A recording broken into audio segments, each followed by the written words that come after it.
সর্বপ্রথম মসজিদের মুতওয়াল্লির নাম কি? কে মসজিদের মুতওয়াল্লি ছিলেন? কে জানতে পারেন? মুতওয়াল্লি অর্থটা বুঝেন নেই, মানে মসজিদের সর্বপ্রথম আপনারা যেটা সভাপতি, তা মসজিদের মূলকে সভাপতি বলা হয়। কি বলা হয়? মসজিদের প্রথম সভাপতি কে জানা আছে কি? মসজিদের প্রথম সভাপতির নাম কি? কোরআনে উল্লেখ করেছেন আল্লাহ, সূরা বাকারার 195 নম্বর আয়াত। বলবো কিনা?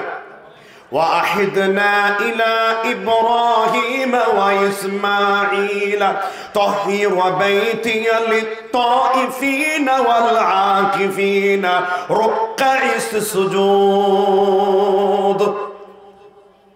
হে ইব্রাহিম, হে ইসমাইল, আল্লাহর ঘরটা যারা তাওয়াফ করবে, যারা রুকু করবে, যারা সাজদা করবে, আর আল্লাহর ঘরে যারা ইবাদত করবে, এমন ব্যক্তির জন্য আল্লাহর ঘরটা তোমরা পবিত্র করে দাও। তার মানে এই আয়াত প্রমাণ করে আল্লাহর ঘর মসজিদের প্রথম যিনি সভাপতি, প্রথম যিনি মুতওয়াল্লি, তিনি সাধারণ মানুষ নন, তিনি আল্লাহর নবী জালিলুল কদর পয়গম্বর, যিনি রাসূল ইব্রাহিম আলাইহি ওয়াসাল্লাম। সুবহানাল্লাহ বলেন।